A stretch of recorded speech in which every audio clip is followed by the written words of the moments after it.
जबलपुर में सफल ऑपरेशन के बाद लौटे 6 मरीजों का बालाघाट पहुंचने पर पुलिस अधीक्षक अदित मिश्रा द्वारा स्वागत व सम्मान किया गया। इसके उपरांत उन्हें बालाघाट से एम्बुलेंस के माध्यम से उनके निवास तक पहुंचाया गया। इन मरीजों में नक्सली संगीता की मां भी शामिल रही, जिनका मोतियाबिंद का ऑपरेशन किया गया। देखिए, जब से हम लोगों ने ये स्टार्ट किया था एकल सुविधा केंद्र, उसके बाद से हमें एक चीज़ जो कई आवेदन आए उसमें समझ में आया कि कई लोगों को मेडिकल फैसिलिटीज़ जो हैं वो शायद जानकारी के अभाव में या कभी कभी दूरी होने के कारण उतनी अच्छी नहीं मिल पाती।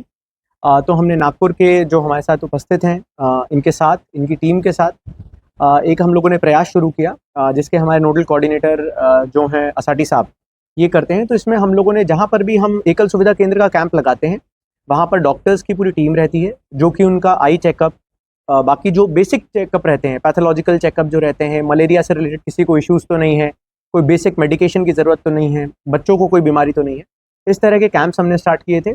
और हर सप्ताह हम लोग एक कैंप करने का हमारा प्रयास है। वर्तमान में हमारे 2 कैंप, पिछले 2 सप्ताह में 2 कैंप सफल रहे हैं, जिसमें पाथरी में करीबन 200 से ज़्यादा लोगों ने आके वहाँ पर अपना इलाज कराया था। और उसके समय भी करीबन 20 लोग जो हैं वो जबलपुर की फैसिलिटी में जाके उनका ऑपरेशन हुआ था। जिनको भी कैटरैक्ट के इश्यूज़ थे उनका ऑपरेशन कराया गया था। इसी के साथ साथ वर्तमान में जो पिछला कैंप सोनगुड्डा चौकी में लगा था, वहाँ पर भी काफ़ी बड़ी मात्रा में लोग आए थे। और उसी में जो हमारे यहाँ की एक नक्सली हैं संगीता, उनकी माताजी भी शामिल थी और उनके साथ राशीमेटा गांव के, सोनगुड्डा प्रॉपर गांव के, लात्री गांव के कई जगहों के लोग वहाँ पर उपस्थित हुए थे, जिसमें पहला बैच जो है 6 लोगों का, उनका भी ऑपरेशन हुआ है। वो सक्सेसफुली आज ऑपरेशन करने के बाद 2 दिन के बाद वापस आए हैं। इसमें सबसे महत्वपूर्ण बात है कि सारी फैसिलिटीज़ जो रहती हैं वो जो हमारी ऑर्गेनाइजेशन है जो ये करा रही है उनकी तरफ से मुहैया कराई जाती है, चाहे वो ट्रांसपोर्टेशन हो, वहाँ पर रहने की, खाने पीने की सुविधा हो, ऑपरेटिव फैसिलिटीज़ हो, और किसी भी व्यक्ति का कोई 1 रुपये भी खर्च नहीं होता।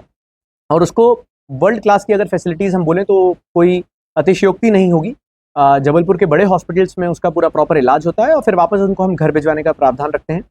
आज हमारे जो पेशेंट्स हैं, क्योंकि राशीमेटा के पेशेंट्स हैं, बड़े दूर से आए हैं और पहली बार शायद कभी जबलपुर तक गए होंगे, तो उनसे मुलाकात की, उन लोगों ने यहाँ भोजन ग्रहण किया और उसके बाद अब वापस वो अपने घरों के लिए प्रस्थान करेंगे। तो मुझे लगता है एकल सुविधा केंद्र जो जिस मंशा के अनुरूप हमने स्टार्ट किया था कि लोगों तक पुलिसिंग को पहुँचाया जाए, लोगों तक बेसिक सुविधाओं को पहुँचाया जाए, सैचुरेशन जो हो सारी स्कीम्स का, चाहे वो किसी भी प्रकार के डेवलपमेंटल स्कीम्स हों, उनका सैचुरेशन गाँव-गाँव तक हो, तो लोगों को हम तक ना आना पड़े, हम लोगों तक जाएं। तो मुझे लगता है उसी मुहिम के तहत 2 अबरी हमारे सक्सेसफुल कैंप्स रहे हैं। प्रशासनिक कैंप्स की बात करें तो करीबन 3,500 से अधिक लोगों को इसका फ़ायदा मिल चुका है, जो कि करीबन 10 जगहों पर हो चुके हैं। नेक्स्ट कैंप हमारा अभी से निश्चित है, सैटरडे को जो कोरका गाँव है, जो कि बहुत इंटीरियर का गाँव है, वहाँ पर हमारा नेक्स्ट प्रशासनिक कैंप लगने जा रहा है, जिसमें 4 बेसिक मुद्दों पे हम लोग फोकस कर रहे हैं। वनाधिकार पट्टा, आयुष्मान और हेल्थ रिलेटेड इश्यूज़, किसी को एजुकेशन या हॉस्पिटल रिलेटेड इश्यूज़ रहते हैं तो उन चीज़ों पे, और बेसिक आइडेंटिफिकेशन के अगर किसी को इश्यूज़ रहते हैं, समग्र आईडी हो गया, आधार कार्ड अपडेशन हो गया, अन्य किसी प्रकार की अगर शिकायतें रहती हैं तो इनका निराकरण करने का हम लोग प्रयास करते हैं। पिछले सारे कैंप्स में चाहे वो रेवेन्यू में कलेक्टर साहब हों, लोकल एसडीएम हों, एसडीओपी हों, साथ साथ फॉरेस्ट का अमला भी अब से आना स्टार्ट हुआ है। तो मुझे लगता है कि यदि पूरी गवर्नेंस की मशीनरी वहाँ पर रहेगी तो इनकी जो बेसिक अगर कोई ज़रूरतें हैं, कोई बेसिक इश्यूज़ रहते हैं तो हम इनका वहीं तत्काल निराकरण कर पाएंगे।